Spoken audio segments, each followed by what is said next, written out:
the newsagents. The post office told every single one of us sat here today, told us over and over, you're the only one.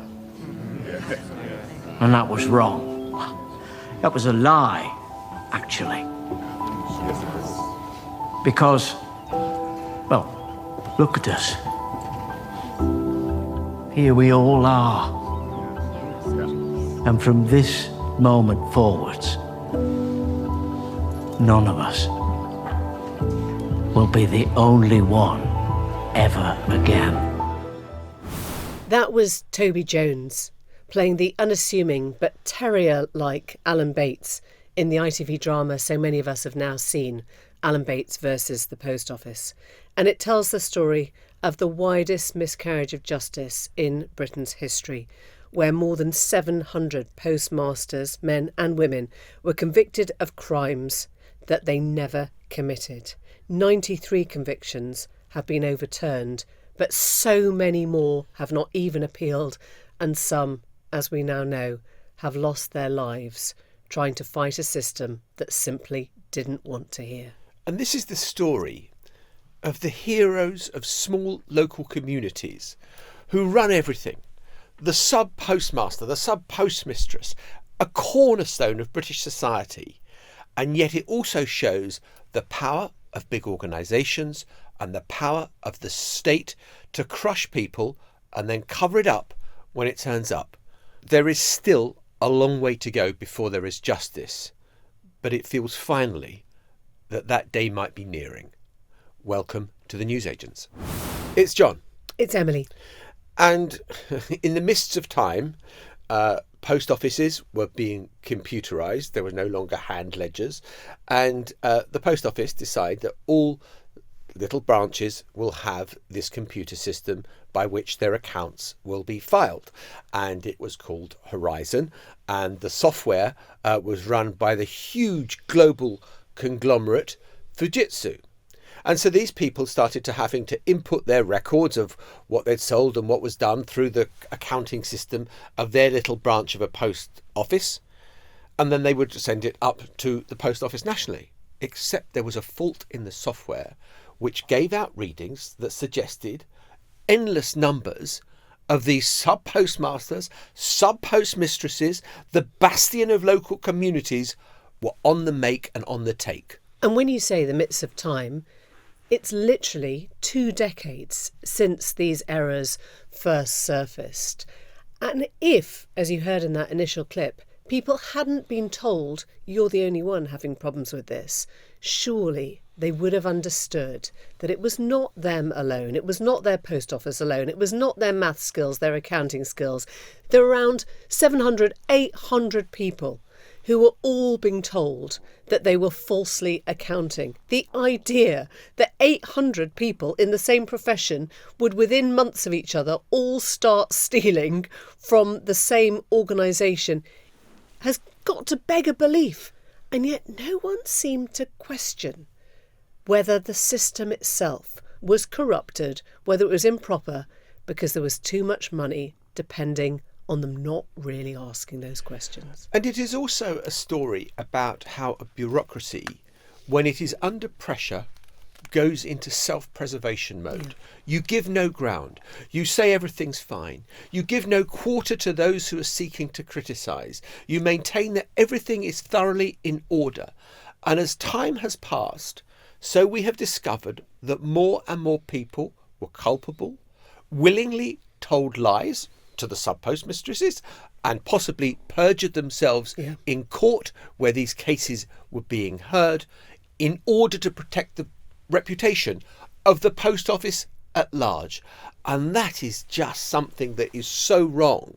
And we're still not yet had anyone in any of those organisations, in the post office at large, held responsible for any of this. Yeah, and the first journalists to break the story of what was happening was actually Computer Weekly. It makes sense. They started asking questions of a computer system which was not only glitching, but glitching to a point where it was sending ordinary men and women to prison. And following on from Computer Weekly, this story was taken up by investigative reporters, by the Panorama teams at the BBC, by Radio 4, by many other different journalists. And yet it seems sort of extraordinary and both understandable that it's only really caught the public imagination in the full way it has since this drama laid out the wreckage of people's lives that this system and the lives they were told has created. So today on The Newsagents, we're going to be hearing from one MP who has followed this pretty doggedly for the last 4 years. That's the Conservative David Davis. But right now, we're going to hear from a family whose lives have been thrown upside down by this. And we're going to hear from Adeep Sethi, whose mum and dad owned a post office and who can recall 20 years ago how their family first raised concerns of what was going on. Well, we're going to speak now to Adeep Sethi, whose your parents were postmistress in Romford in Essex, Adeep. And can I ask you, what has it done to your sense of trust? Postmasters, they were all self-employed effectively. They were employed as agents at a post office. They, from a lot of them from maybe lower poor backgrounds or from immigrant backgrounds as well, they put their lives on the line for the post office. My parents, I think, faced 7 armed robberies in their time as sub postmasters, where people came in with knives and guns, and then you see them lose their livelihood, and the post office explicitly say, you're the only one that has this issue, no one else. And then now to see us still fighting for compensation, still fighting for justice, and no one's, your impact on trust is huge, because this shouldn't happen and it shouldn't really even take this big of this TV series to show the spotlight it has. That's fine, but I think in terms of the trust element, you are untrustworthy. Even now, I'm talking to you, I can't trust that justice will be served, that the right people will face justice for effectively causing not just the destitution of people, but the death of some people. Some people took their own lives off of this, and there's no amount of money or compensation that could ever bring that back for people. But will the people face justice? We're still waiting. It's been 22 years now since we highlighted it in our local paper, that the Horizon system. And will we ever see justice? If not after 22 years, then when? And take us back to the first time that they knew there was a problem. My parents had already been running a successful post office, as you mentioned, for 20 odd years. And then they were approached to take over another post office in Brentwood in Essex. It was a big financial outlay for them to sort of take on a new premise, but they thought it could be a sort of retirement program for them effectively. So they'd already been successful postmasters, and that was in 2001. They bought this post office in Brentwood. Less than a year later, the post office served notice after the Horizon losses racked up to £17,000, and the post office was closed in 2002. And what impact did it have on their lives, their sense of self-respect, the whole gamut? It's great to see that people are sort of aware of what's happened now, I guess, but the toll it's taken on not just the sub postmasters themselves. I mean, every person has their own individual story, but this extends to the families, the children's, the wider network, the community as well. You were a teenager, weren't you, at the time? Yeah, I was about 18. My younger sister was 10, and my older brother was at university. First and foremost, I guess the only way you could refer to it is gaslighting in today's language, because my parents, we found a newspaper article from 2002, which says in black and white, Mr. Sethi argues that the Horizon system is faulty, and the post office totally refutes that claim and it claims that it sent experts down. So we've got this, we submitted this to the government inquiry. So you can imagine, you can see, you've been running a successful post office for 20 years, you know what you're doing, you're not new to this, and you're finding these issues, and you are chasing the post office daily, weekly, trying to make sense of it, only to be told you're the only one that has this, no one else is having this issue. The gaslighting and the impact that must have, not just on my family, but obviously all the thousands of postmasters that went through this, was huge. And then you extend that beyond the financial losses that they've suffered off the back of this, going for a county court judgment, having an IVA against you that goes through the courts. So you effectively have a county court judgment against your name.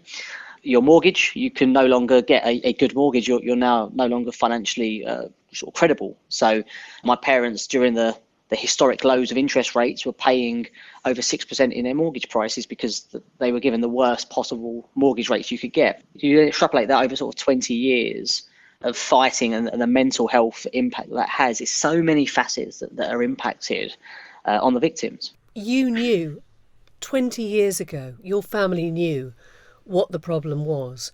Why do you think people were so loath to listen? It's an absolute corporate cover-up is the only thing you can put it down to, because there's so many layers of if you think of any sort of organisation of any firm, there's so many layers to it. You'll have sort of the localised management, you'll have sort of regional management, you'll have senior management then at the sort of in the offices and things. The knowledge of the Horizon system would have gone through each and every layer. We've already seen, for example, that whilst my father had this issue in Brentwood, there was another post office in Chelmsford that had the same issue, which is just 10-20 minute drive away. So this went through multiple layers. It was determined by the post office to pursue this course of action. This wasn't done by accident. This was completely intentional to go this way. They could have accepted there was a problem, and we've seen this before. Technology issues, they can happen. That's not a problem. It's the corporate cover-up that followed that kind of just blows this. Is why it's affected so many people, and people have seen what's happened really. And what do you think now? The attention it's getting, the sense that justice is finally coming for all these people?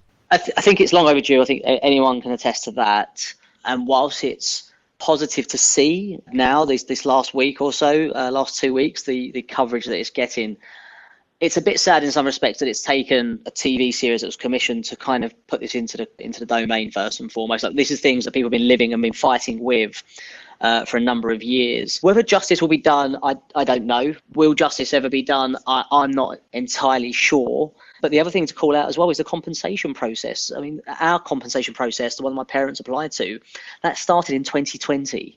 We're now in 2024. It's remarkable to think that a compensation process owned by the government is taking 4 years and we still haven't finally settled on an amount, and there's others in the same boat. Adeep Sethi, thank you so much, and the very best of luck to you and, of course, your parents. Thank you. Adeep. Thank you. Well, we're joined now by former Cabinet Minister and campaigner from the backbenches, David Davis. What do you want to see happen now from the government in respect of all these people who've had their lives upended so long ago, and yet so little seems to have changed? Yeah, well, about 4 different things need to happen. I mean, in sort of rank order. First, the exoneration of the remaining 800 people who have not yet had their appeals quashed. And that should happen fast. I mean, justice delayed is justice denied. And you can see it. Anybody who watched the docudrama can see the destruction of lives and then that going on. No job, no money, no reputation, and so on. So just on that point, that should happen en masse then, without people having to come forward and make their appeal? Interesting, because some people have talked about pardons, and at least one of the earlier victims to get exonerated said to me, we don't want a pardon. We want to be declared innocent. Now, a pardon is sort of saying you're let off or you're excused. 100%. I mean, even the word exonerate sounds as if they've got a case to answer for it. And really, the only people that have got a case to answer for it right now the post office and are Fujitsu. The post office and Fujitsu themselves, right? So just on that, though, on exoneration, what is the legal process where you can drop a case, but that doesn't just means you've dropped the case? It doesn't mean that... There are a couple of stages. I mean, first, I talked to Alex Chalk about this last week. I mean, I ruined his breakfast one day, so I rang him up. And he said he couldn't quite understand why the appeals were being challenged. The appeals have happened already, the 90-odd. They were being challenged by the authorities, i.e. the counter case is put. Presumably, this is the post office prosecuting authorities, not the CPS, right? And that needs to stop right away, first off. But then beyond... And can he do that as the Justice Secretary? Can he say the Post Office should not be challenging any of these appeals? He is loath himself to intervene in the court case, but I think yes is the answer.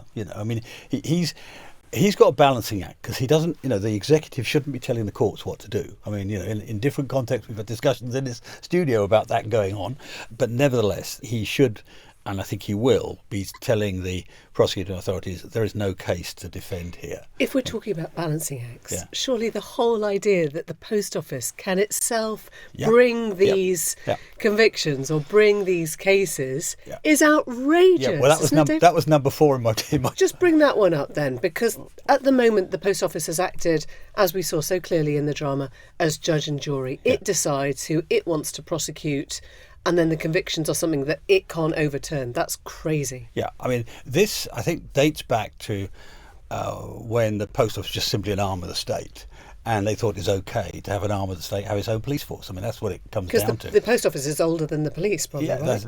That's probably the origin, but it isn't the only part. I mean, there are lots of parts of the state which have their own police forces, but this is one for which there is no justification, and so that should go. In my view, that's a sort of one-line act of Parliament that should go. You've got to put it somewhere. You've got to take it out of the Post Office and put it somewhere else, but it doesn't then report to the Post Office. They're not marking their own homework. So that's got to happen. Actually, that's the easiest thing. Of all my 4, that's the easiest to do, all right? Which is why it's last. But the first one, to come back to exoneration, the thing to understand here is what is the nature of the proof we're dealing with.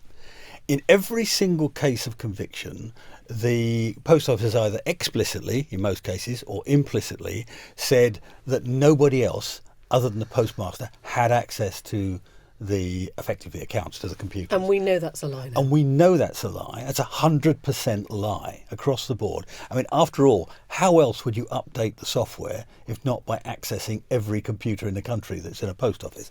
So we know it's a lie. Now, that of itself renders the conviction invalid. And it seems to me there's no reason why we couldn't bring literally a sort of 800-person case saying, strike them down on this basis to the appeal court. Now, I'm not a lawyer, but I'm waiting to hear back from the government as to what their response to that is. Sorry, but on that case, yes, you can then say that the 800 people who are facing convictions or prosecutions should be wiped clean. But the company that lied about not going into a data system that they were clearly going into the whole time should be now held culpable. That's correct, which is issue number 3, which is that in effect we ought to have already started the investigation of who actually made these key decisions, and that somebody decided, for example, to tell every postmistress and postmaster who had these problems, you're the only one in the country, You're on your own. which is a lie. Somebody decided to tell the courts that... So perjured themselves. Or instructed somebody else to perjure themselves. That's what we need to track the lies, find the lies, right? Then after that, we need to establish as well who then knew that this was all nonsense and did nothing. So that's not a lie so much as That's an complicity. institutional cover-up or whatever it's it is. effectively a cover-up, yes. It may be a passive cover-up, I do nothing, but it is one way or another. So those are the 2 big questions. Now, it seems to me they are not that hard to answer, Now, the Met, it was said at the weekend, and I don't know, the Metropolitan Police said at the weekend that they were investigating the fact that the money taken back from the postmasters and postmistresses has gone into the profits of the Post Office. Well, that's sort of secondary. I mean, I know it's important, but it's secondary to what I'm talking about, which is who made these decisions to destroy 900 lives. Yeah? But I guess it's a very easy thing to rectify. I mean, we hear in the drama Joe Hamilton saying, who got my £36,000?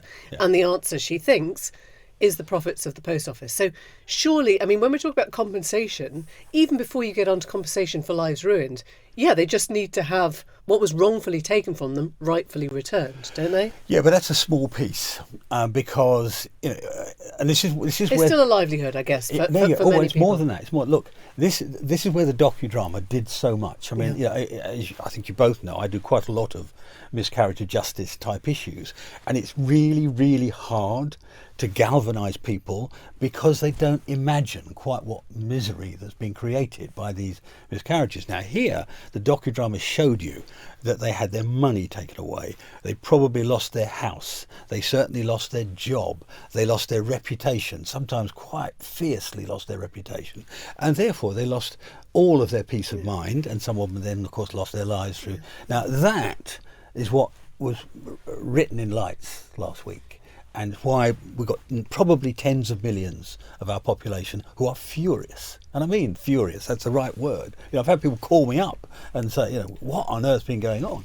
And so that, just repaying the money, if I had to pay this money, so I had to sell my house to pay the money, I've lost money on the house as well. My mortgage has been cashed in early because, and that's cost me more money. Probably shot to everything, it's not, £38,000 can lead to hundreds of thousands of pounds of financial damage alone before you get to all of the other destruction of mental health. The thing that strikes me about all of this is that it's like the classic nightmare that politicians face, where the public is saying something needs to be done, and everyone agrees that something needs to be done.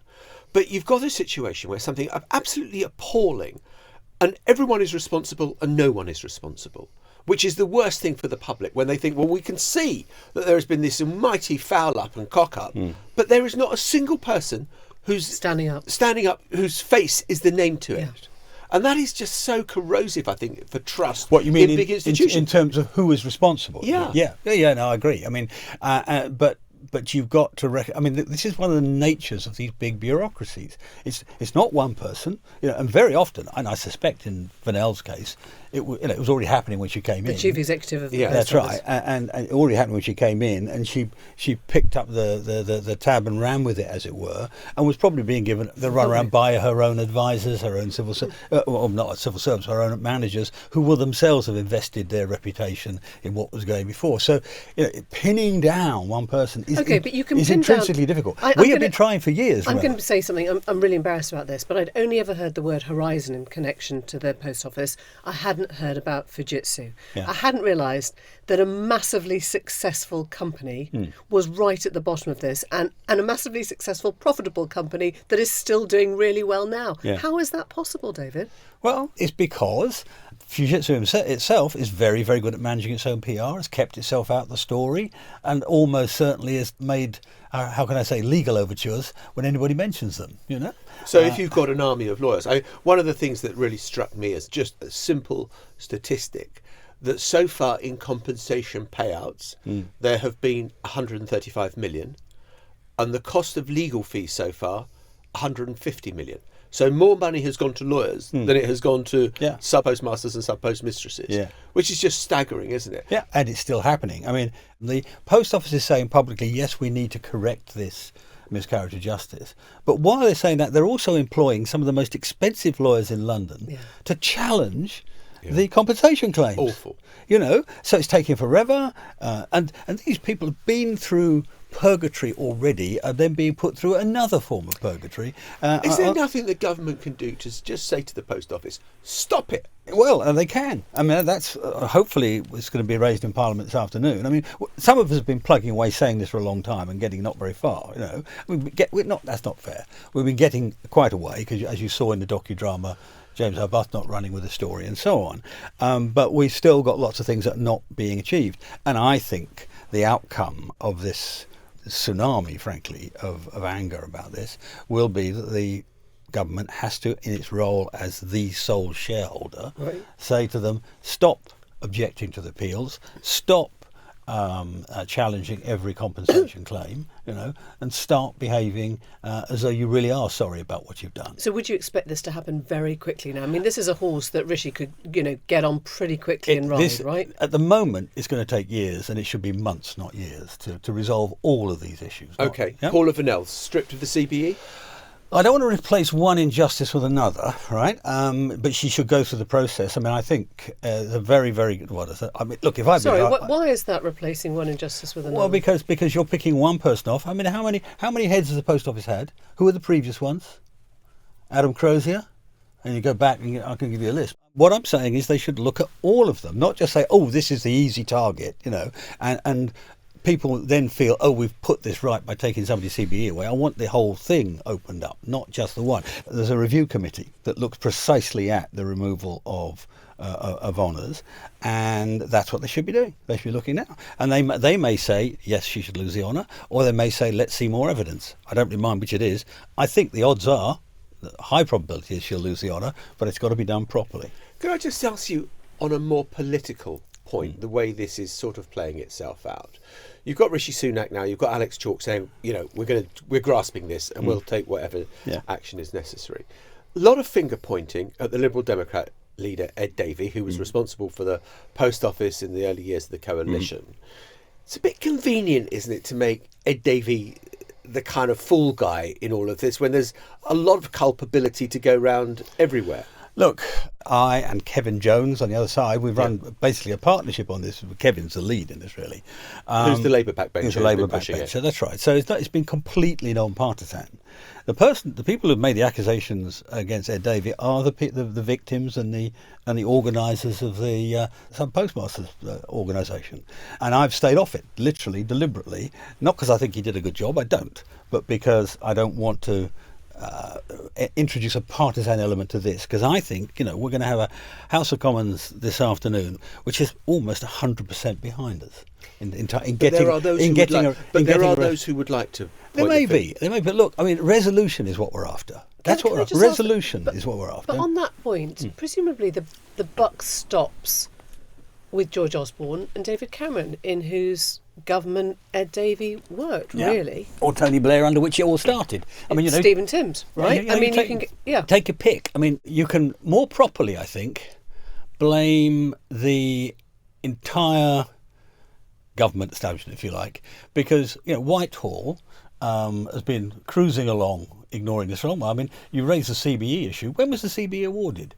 It was awarded when this was all going on. Yeah. Who made that nomination? Probably a permanent secretary or senior civil servant, which tells you that at that point in time, they didn't think it was important. Okay, that's really interesting. And I do want to get onto that, the whole sort of political question of when MPs or when ministers start to hear things that people are telling them. Because I think it's really fascinating. It's very easy for us to say now, why wasn't Ed Davey listening? Why do you think that meeting wouldn't be useful? And of course, if you're one of the sub-postmasters, you're pulling your hair out, you're screaming into the void and nobody's listening.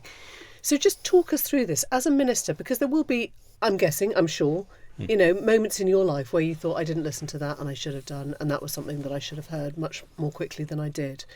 What is the thing that alerts you that there is something, or can I say, why do you think there was such a failing here? Was it because the post office seemed boring? I think that's the argument the Spectator makes this week. The post office just seemed slightly dull or slightly boring. It wasn't a sort of, it didn't sound outrageous at the time, and so people ignored it. I don't think there is a sort of single indicator. If there was a single indicator, you could train all the ministers to look out for it, and I don't think it is that. I mean, and junior ministers are pretty heavily worked. They've got lots to do, and the constituencies look after as well. So there's all of that behind it. But at the end of the day, you've got to have a test in your mind. One of a number of tests is, how important is this if the counter advice I'm getting is wrong? Just simply, what does this mean? As we've been discussing earlier, that docudrama elevated for the public at large something which was not secret. I mean, there have been other programmes about it. There's been panoramas and so on, and people knew about it and knew it was going on. But what they didn't do was imagine what the real consequence was. They saw that now. Okay, but just go back to the lie, because Ed Davey said I was lied to by the post office, right? I'm really curious to know, and it's the same question for journalists. There'll be things that we're told that we choose to pursue or we choose not to pursue. Yeah. So at what point, when you're lied to by the post office, do you think, I'm being lied to? Well, first thing you've got to do, if you get to the point, if you say to yourself, this is really important, if they're right and the post office or the civil servant, whoever, is wrong, then this is a scandal. Catastrophic. Yeah, this is catastrophic scandal. At that point, you go back and test really hard. And there's lots you can do there. You can ask to see different people to the ones who've given you advice. You can call in and meet the head of the organisation that's campaigned to get it changed. Do all those things. That there's some basic due diligence. I mean, this is where I think Ed, either through inexperience or I don't know why, he didn't do what was just the basics, which is to call people in, see them, and then test one against the other. So, David, to use the Harry Truman quote, where does the buck stop? You've underlined the complexity of this. Ed Davey relies on the information he gets from this. The civil servants have to do that. Yeah. The post office has got an institutional establishment. Doesn't let them off. But where does the buck stop? Doesn't let them off. Don't get me wrong. To explain is not to excuse.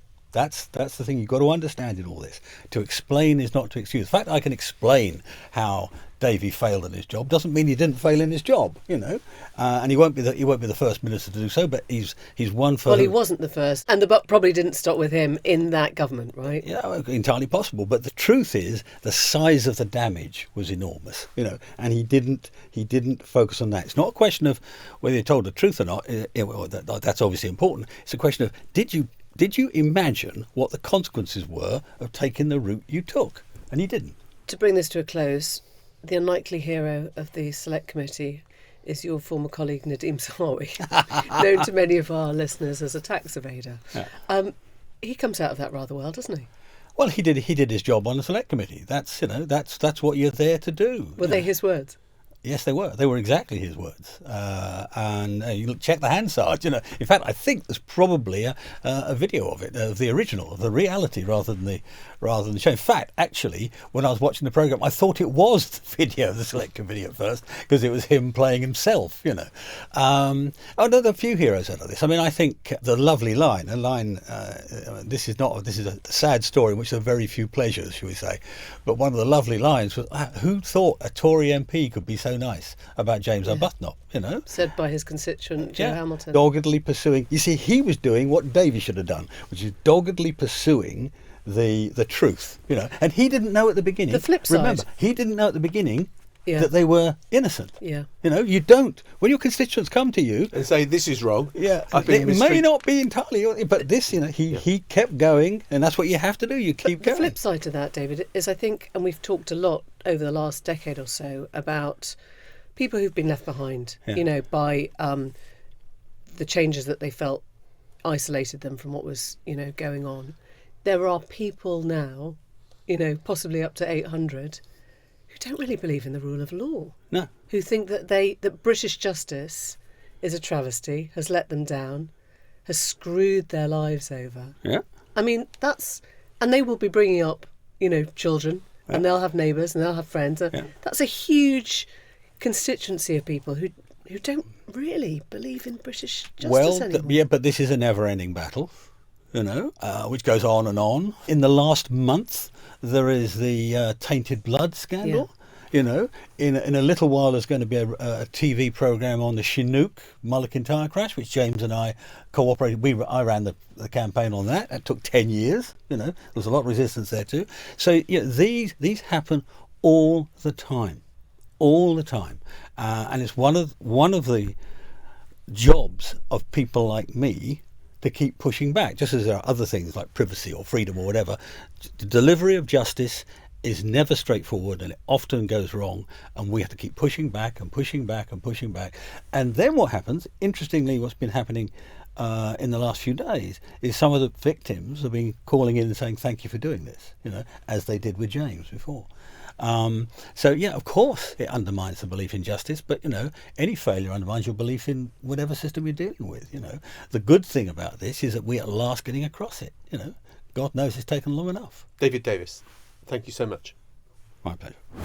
And just as a postscript to that David Davis interview, we've now heard that Rishi Sunak has said that he would support the committee that looks at revoking honours should have a look at whether Paul Lavanel's CBE should indeed be revoked. Yes, apparently he shares the public's feeling of outrage. it's surprising how easy it is to share a public feeling of outrage when you have an election looming sometime in the next 6 or 8 months or so. But don't be surprised if you see things that have happened very, very slowly for the last 2 decades, and that is, to be fair, with every party of government that has been in power, suddenly speed up and happen very, very quickly, because this could be a cause that Rishi Sunak decides to take close to his heart. But this could be just a one-off, because it's hard to think of many people who deserve to have their honours revoked because they were ill-deserving in the first place. No, you're right. I think this will be the end of that. End of that. We'll be back after the break. Just before the end of the year, the people of Wellingborough, or at least a small number of the people of Wellingborough, got together to decide that they no longer wanted their MP, the Conservative Peter Bone, to fight the next election.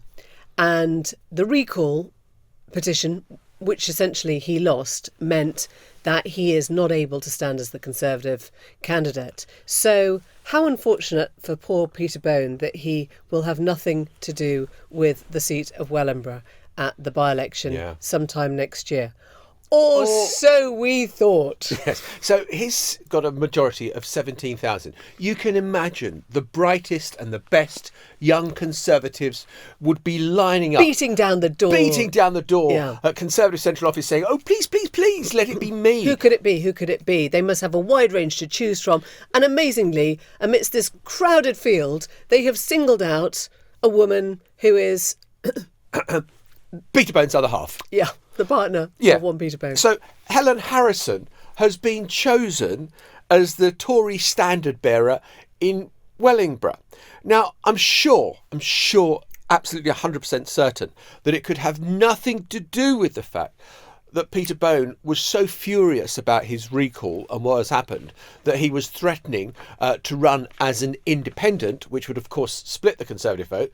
So it looks like the Conservative Association has decided, God, well, we don't want that. So who can we have who would satisfy Peter Bone so that he doesn't go off on one? Yeah, I mean, look, we could be being very sexist here because Helen Harrison is actually a councillor. She is a politician, a locally elected representative in her own right.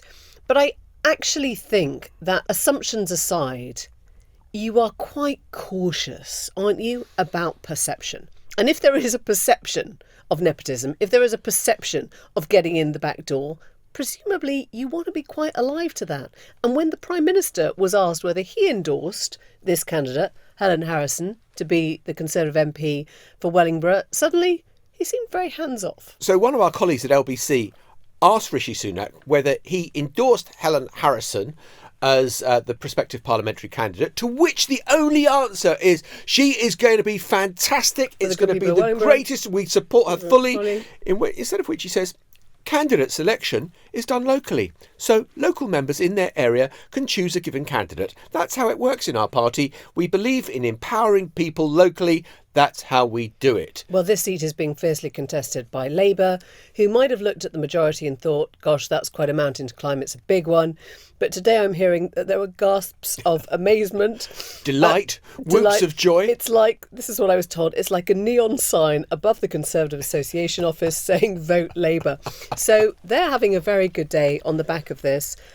Whether this is demeaning to Helen Harrison, who is not being seen in her true political colours, is another question. But there are probably other seats that she could have fought rather than the one that her partner was just vacating. Yeah. Wellingborough has got even more interesting. We'll have to go. See you tomorrow. Bye-bye. Bye. The Newsagents. This is a Global Player original podcast.